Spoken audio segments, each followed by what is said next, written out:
Some states are shaped by their people, others by their industry. West Virginia was shaped by rock that refused to lie flat. There's an old surveyor's claim that if you ironed out every ridge and hollow here, the state would cover more ground than Texas. Nobody has ever proven it, and nobody who's driven these roads doubts it for a second. It is the only state that sits entirely inside the Appalachian Mountains, not bordering them, not brushing against them, inside them, folded into hollows so narrow that some hold a creek, a road, and a house, and nothing wider will fit. By any reasonable logic, this should be a place people pass through, not a place they call home. And yet, on an ordinary morning in a hollow outside Elkins, a father sends his son down a gravel switchback to catch a school bus that has run the same impossible route for 40 years. The question isn't how anyone settled land this stubborn. It's what kind of people the mountains make out of those who stay. West Virginia sits landlocked in the heart of Appalachia. A state built from ridgeline and river gorge, where the new river, older than the mountains it cuts through, carves a stone canyon so deep the rim towns barely know it's there. Before we begin, tell us where you're watching from. Drop your country and city in the comments below. We love seeing people from all over the world joining these journeys together. The thesis of this place is written into its own motto before it is written into any guidebook. Mountaineers are always free, not despite the isolation, but somehow because of it. Ancient rock meets modern highway here, tradition meets the pull of the wider world, and the hidden hollow meets the increasingly visible tourist trail, and neither side has yet won. This is a story not of coal seams and county lines, but of the people who refused to leave a hard land simply because it was hard. It is the story of West Virginia, the story of a wild heart that keeps beating in the folds of Appalachia long after the reasons to stay were supposed to have run out. The mountains do not merely surround life here, they dictate its terms. A hollow, in this country, is not just a valley, it is a unit of belonging, a narrow crease between ridges where a creek, a gravel road, and a scattering of houses share the only flat ground for miles.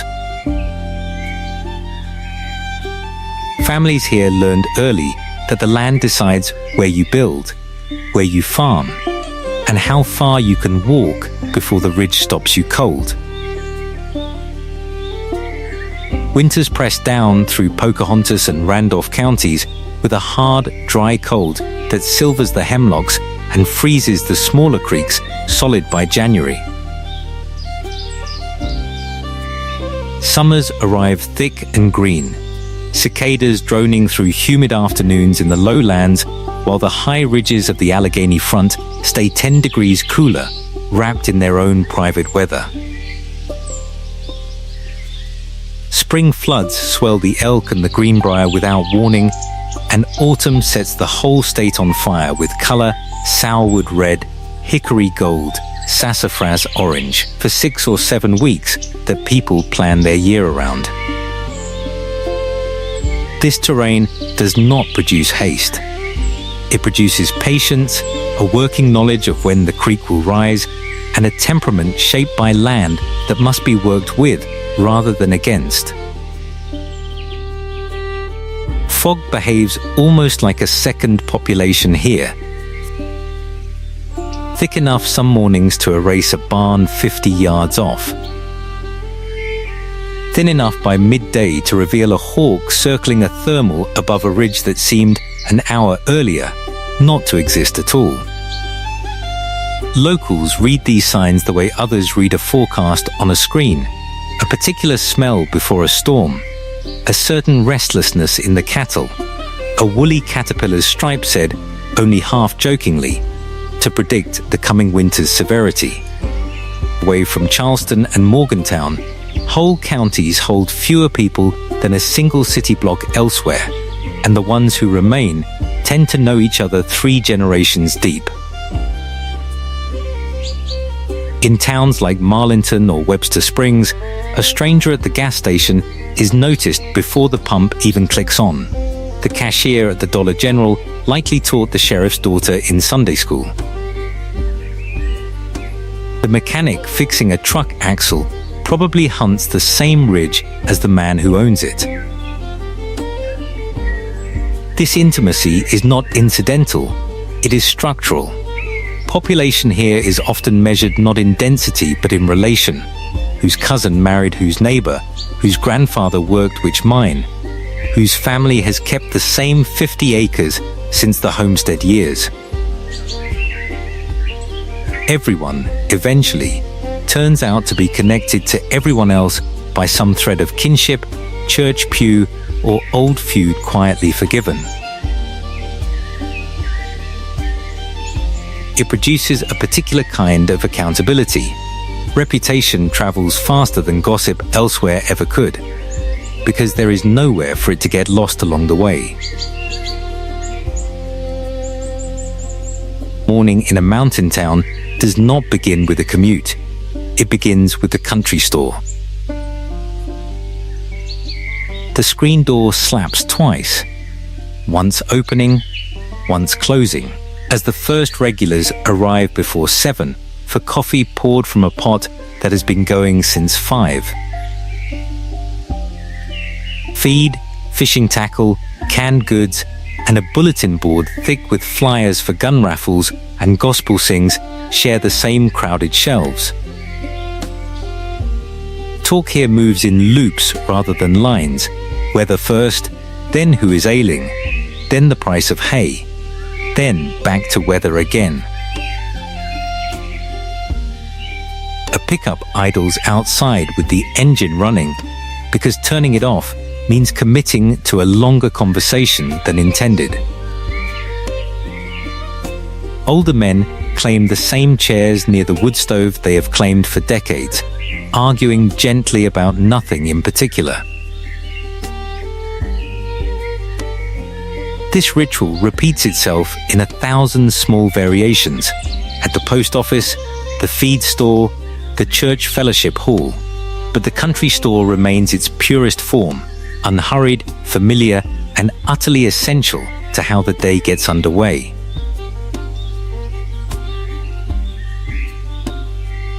Family in these mountains is not simply a social unit, it is the primary infrastructure of survival. Multiple generations often live within sight of one another, a grandmother's house at the head of the hollow, a son's trailer halfway down, a daughter's place near the mailbox, sharing tools, garden produce, and childcare without much discussion of it. Sunday dinners still gather cousins, in-laws, and whoever else happens to be passing through, around tables loaded with more food than any one household could have produced alone. Elders are not sidelined here. They are consulted, seated at the head of the table, and expected to tell the stories no one else remembers correctly. When someone falls ill or loses work, family absorbs the shock long before any outside system does. A nephew mows the yard. A sister-in-law drives to the doctor's appointment 2 counties over.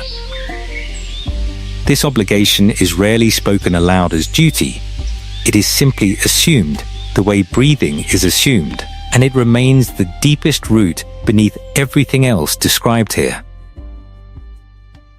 Long before government programs reached these hollows, neighbors had already built a system of their own. It survives today in the barn raising, the church work bee, and the volunteer crew that shows up unasked when a roof needs replacing after a storm. Word spreads the old way: a phone call, a mention after church, a note left at the store, and within a day, trucks line the gravel road, tools in the beds, coolers of sweet tea in the shade. Men frame walls while women organize a communal meal that seems to materialize from nowhere: fried chicken, potato salad, 3 kinds of pie. Children run between the legs of adults, absorbing without being taught that this is simply what neighbors do for one another. No one keeps a ledger of favors owed. The debt is understood to be circular, not linear.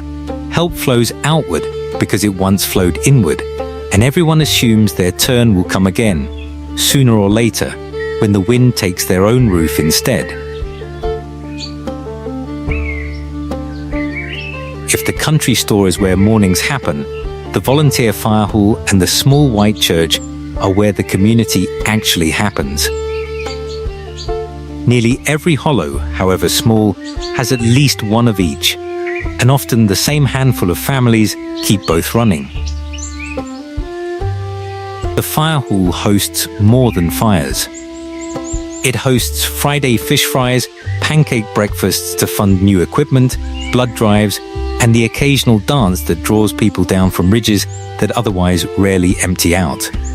The men who answer its siren by day are the same ones flipping pancakes on Saturday morning.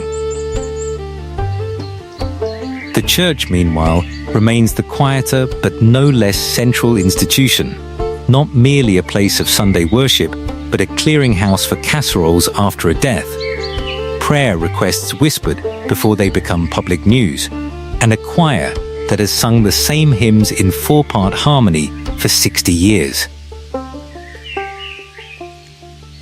Between the fire hall siren and the church bell's toll, the community's true center of gravity is marked, not on any map, but in where people instinctively gather when something, good or bad, needs the weight of many hands.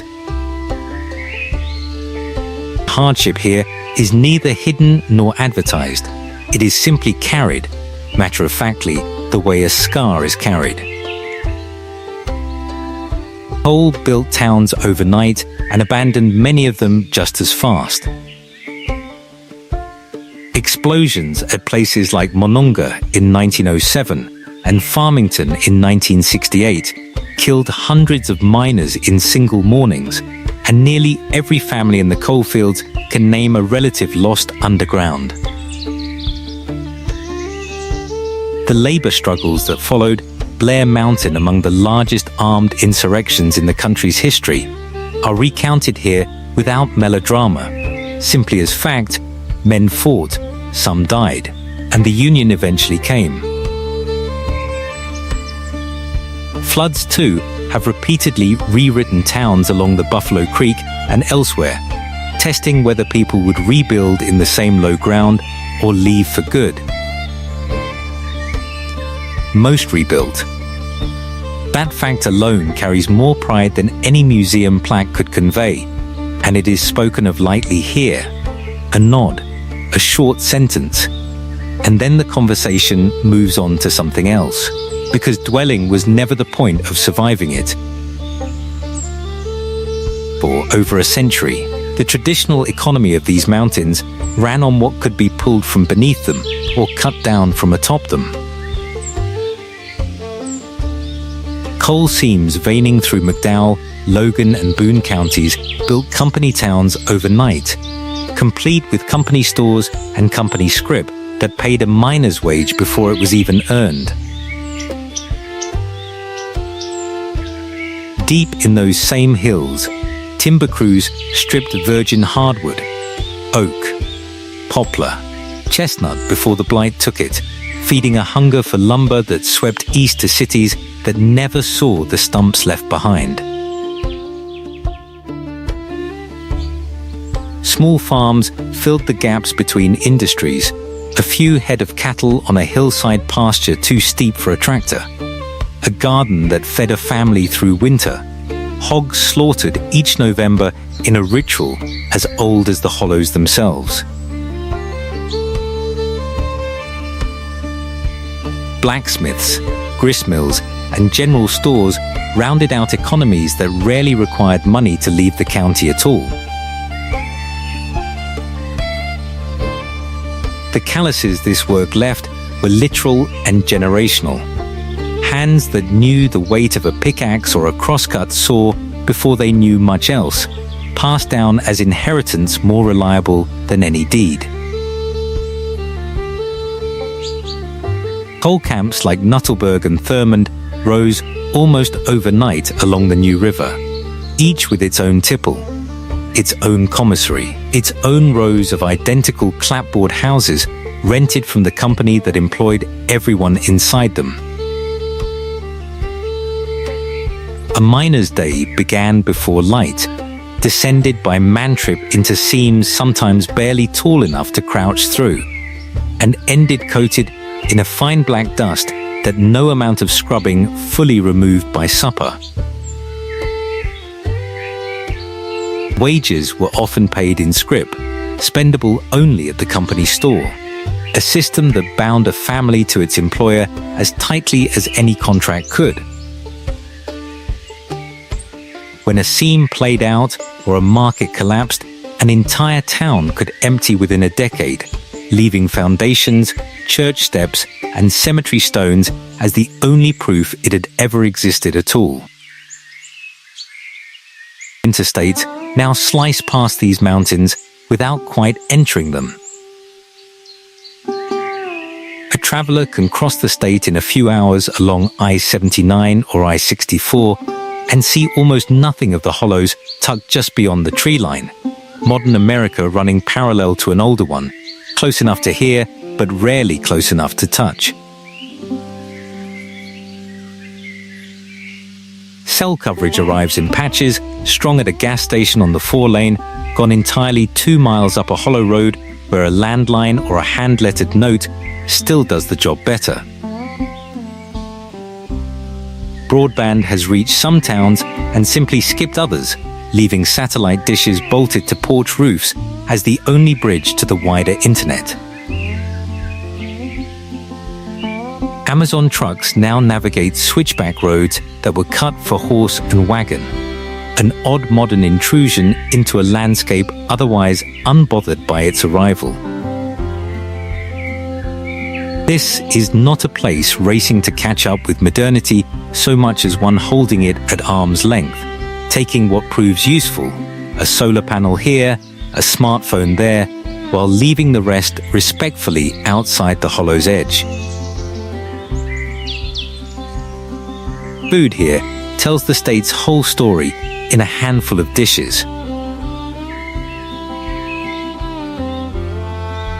The pepperoni roll, invented for coal miners who needed a lunch that would not spoil or require a fork underground, remains the closest thing the state has to an official food.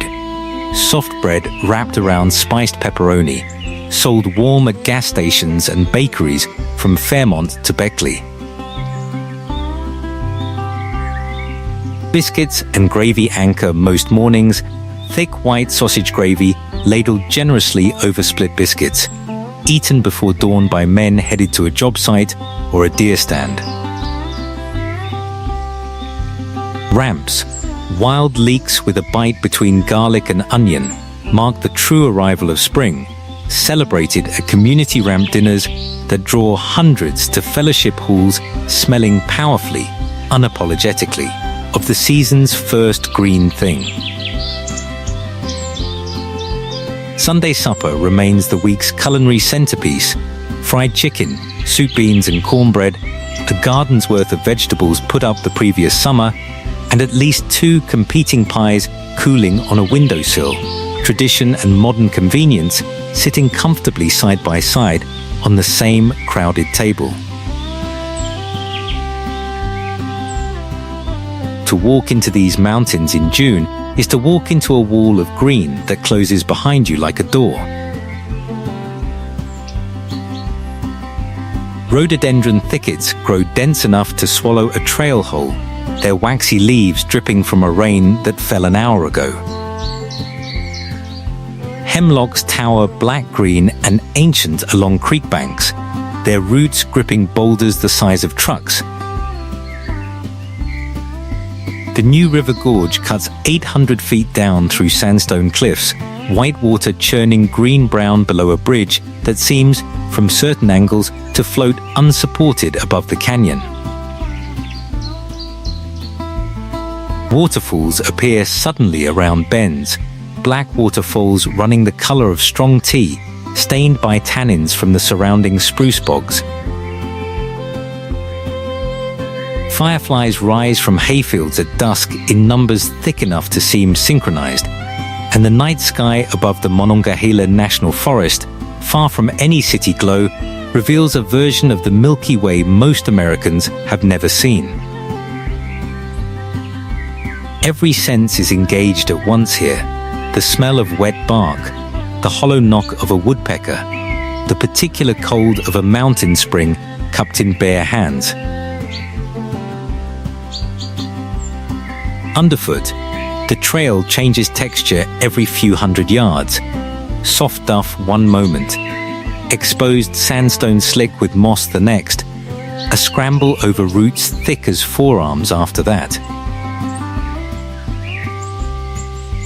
Salamanders the length of a finger slide beneath creek stones when disturbed. In autumn, the canopy overhead turns into a slow falling confetti of color, and the whole forest floor takes on the dry, papery smell of leaves a week from their final collapse into soil. Even silence has a texture here. Not an absence of sound, but a specific layering of it. Wind moving through spruce needles, water working over stones somewhere just out of sight, and beneath both, a stillness old enough to feel geological. Nothing here moves through the mountains uninvited, because the mountains have always belonged to something before they belonged to anyone with a deed. Black bears remain the state's most storied resident, ambling across backroads at dusk, with a weight that makes a pickup driver ease off the gas without needing to be told twice, then vanishing into laurel thickets as though the mountains simply swallowed them again. White-tailed deer move in far greater numbers, bedding down in overgrown pasture edges by day, and stepping out to graze the moment the light goes gold, their presence so constant that a hollow without deer sign would strike a local as somehow wrong. Wild turkey work the forest floor in loose, wary flocks, scratching through leaf litter for acorns with a nervous alertness that scatters them at the first snapped twig. Ruffed grouse do the opposite, holding stones still until a boot is nearly on top of them before exploding upward in a burst of wing beats that has startled every hiker in these hills at least once. Overhead, red-tailed hawks ride the same thermals the fog leaves behind each morning, and increasingly, so do bald eagles, drawn back to the river gorges after decades of near absence. The waterways carry their own quiet population. Native brook trout, the only trout truly native to these mountains, still hold in the coldest headwaters of the Cranberry and the Williams, a species locals treat less as a game fish than as a kind of living gauge for how clean a stream still runs.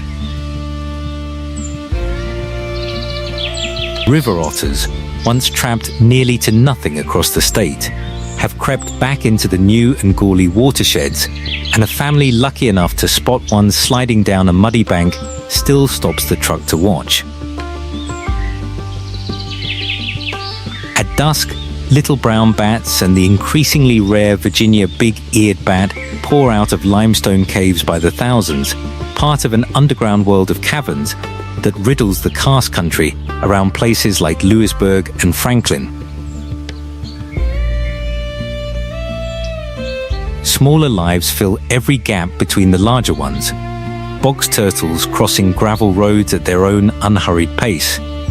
Black rat snakes coiled in barn rafters where they are welcomed rather than feared for the mice they keep down. And copperheads sunning on rock ledges that every child here learns to recognize by sight long before they learn much else about the woods. Woolly caterpillars, monarch waves drifting south each September, and the synchronized fireflies of certain hollows round out a wildlife calendar that residents read as closely as any forecast. Because in this country, the animals were always the first to know what the season was about to do. Given all of it, the hard winters, the vanishing jobs, the young people pulled toward brighter city lights, the losses carried underground and above it, a fair question remains, one asked as often by the people themselves as by any outsider passing through. So, why do people stay, when leaving has so often seemed the more sensible choice? They stay for the land, for a ridge that has belonged to a family for 5 generations, for a spring that has never once run dry, for a view from a porch that no city apartment could ever replace. They stay for the people, for a country store where their name still means something, for a fire hall that would show up at 3 a.m.